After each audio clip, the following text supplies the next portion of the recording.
Today, the Harris campaign kicked off its own tour. It is a tour filled with Harris allies called the Fighting for Reproductive Freedom Bus Tour. And to really underscore the stark contrast between where the Harris campaign and the Trump campaign stand on the issue of abortion, this bus tour kicked off in Palm Beach, Florida. That is where, just days ago, Palm Beach, Florida resident Donald Trump said that he will vote against Florida's Amendment 4, an amendment that would repeal the state's current 6-week abortion ban and enshrine abortion rights into the state constitution. Are you voting yes or no on Amendment 4 in Florida? So I think 6 weeks, you need more time than 6 weeks. I've disagreed with that right from the early primaries. When I heard about it, I disagreed with it. At the same time, the Democrats are radical because the 9 months is just a ridiculous situation where you can do an abortion in the 9th month. And, you know, some of the states like Minnesota and other states have it where you could actually execute the baby after birth. And all of that stuff is unacceptable. So I'll be voting no for that reason.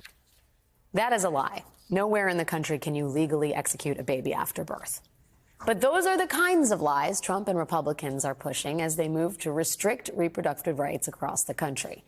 And this Reproductive Freedom Bus Tour is all about calling out those lies and telling voters where Donald Trump and Kamala Harris really stand on the issue of abortion. It is not lost on us that we are just 10 miles from Mar-a-Lago, home of one Donald J. Trump. He calls it the Winter White House. I call it his retirement home.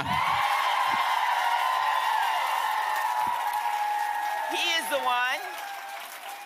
is the one who got us into this mess. He's the one who has clearly stated, on video just last year, that he was proudly the one responsible for overturning Roe v. Wade. And Florida, you are going to hold him to it. Joining me now is Democrat and Senator Amy Klobuchar from Minnesota, who today helped kick off the Harris campaign's national bus tour, of course, focused on reproductive rights. We're also joined by former Senator from Missouri, Democrat, MSNBC political analyst Claire McCaskill. What a treat to have both of you here to weigh in on a lot of things.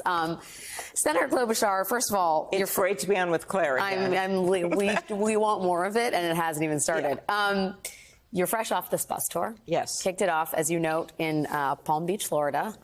Can you talk a little bit about the response you got and what the mood was like down there in a place that the Trump campaign is calling Trump country? Highly energized.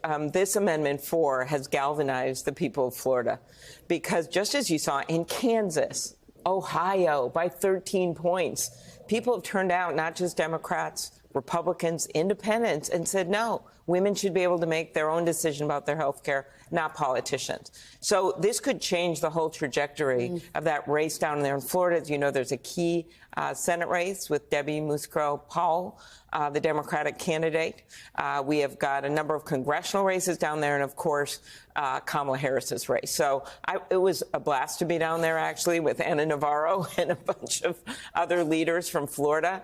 And I think it was brilliant to start it right there in his backyard to make the point he is the one that Exhibit A, Claire was a prosecutor, she gets this, Exhibit A, he's the one that said that he wanted to overturn it and put justices on.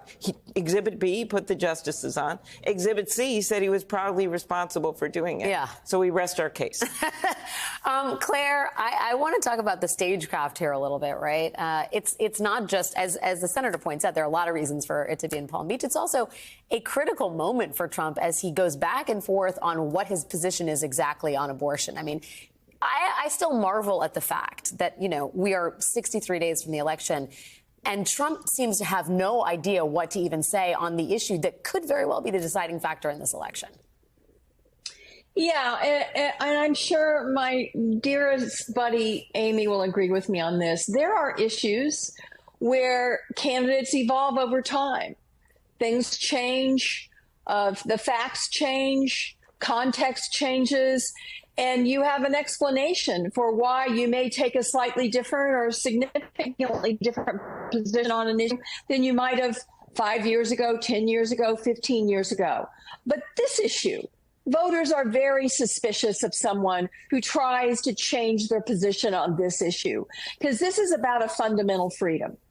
This is about sometimes deeply held purse sleeves. Very rarely is it just about a political win. And it's very clear that's what Trump is doing now. He is trying to shave his position and lie, saying everybody wanted Roe v. Wade to be overturned, or we're executing babies, or it's okay if the states decide, even though in a state like mine, the government. I think we're having some connectivity issues there with you, Senator McCaskill. We'll get back to you as soon as that internet connection is up and running. But this is my dream. I can speak for Claire. I'll just fill in what she was going to say. Well, I mean, she did mention the executing babies thing, which is repeated ad nauseum by those on the right. Yeah. And I just wonder, do you ever run into voters, I mean, that are convinced that that's something that actually happened? Do they think that that is really something that the Republicans are guarding against? When Donald Trump puts this kind of misinformation out there, there are people that believe it. And there are innocent people that believe it because they hear it and they think it's true. And it's just not true. That's murder.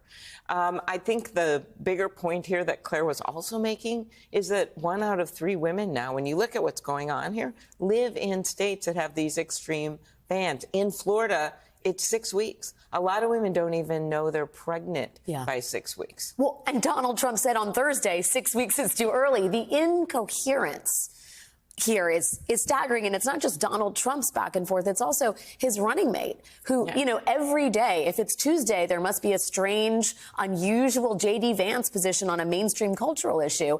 Now we're finding out that he wrote a sort of a foreword to a book that effectively says abortion should become unthinkable in the United States. It would like to ban IVF as a procedure for those seeking to have families. And J.D. Vance has a somewhat incoherent position on IVF and even abortion. Well, for me, I just look at his vote on the Senate floor. I was there. I voted too.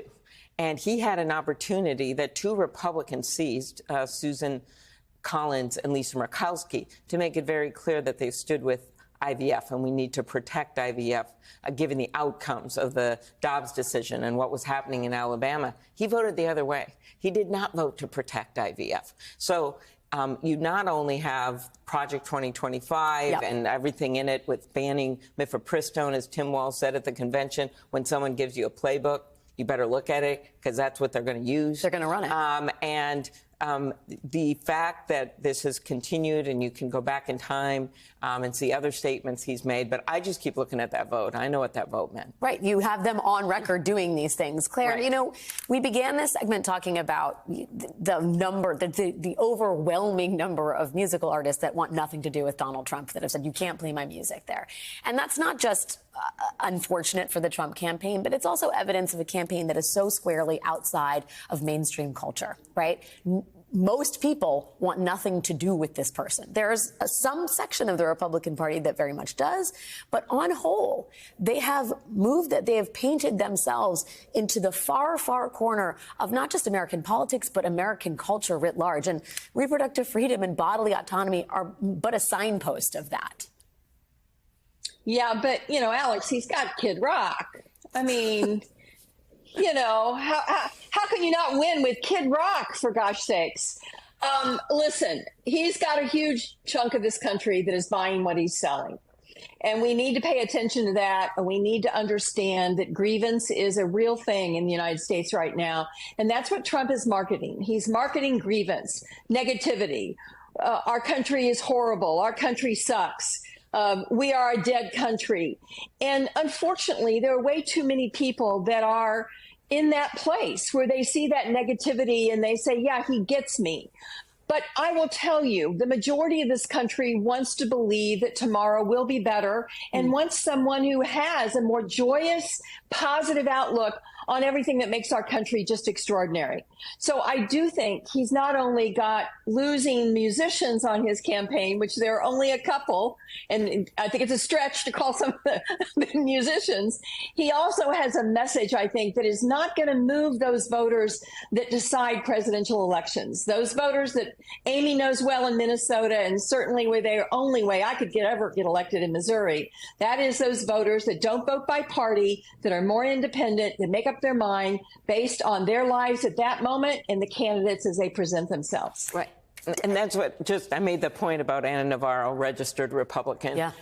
You had those Republicans that spoke so eloquently at the convention in Chicago, at the Democratic convention, former Trump employees. And what you're seeing right now, Jimmy McCain today coming out, John McCain's youngest son who served in the military.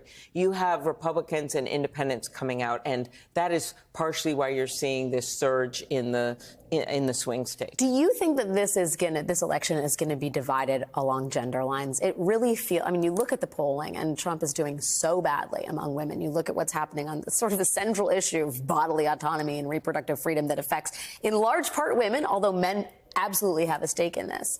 I mean, do you see a massive gender divide in November? You know, there always has been some divide, but I'm not sure that that's going to be what's determining it. I'm looking at what Claire had just talked about, which is these independent voters and moderate Republicans and where they are, that they don't want to go back to the dark days. They don't want to go back to the insurrection. They don't want to go back to these assaults on our democracies and our freedoms. And I think you see just a lot of Democrats reaching out right now to Republicans and independents who are not comfortable and never want to be associated with Donald Trump. We're going to be talking about that with Sarah Longwell from The Bulwark in the next block. So thank you for teeing that up. Are you selling albums of any kind on your bus tour? No, we are not. We're actually just selling joy, optimism, and getting stuff done. And maybe a little bit of freedom, too. Senator Amy Klobuchar, I wish you much luck on the bus tour. I hope the road snacks are delicious. Former Senator Claire McCaskill, please come back always, again and again, with Amy Klobuchar, without. We love having you both on this program. Thanks for your time tonight.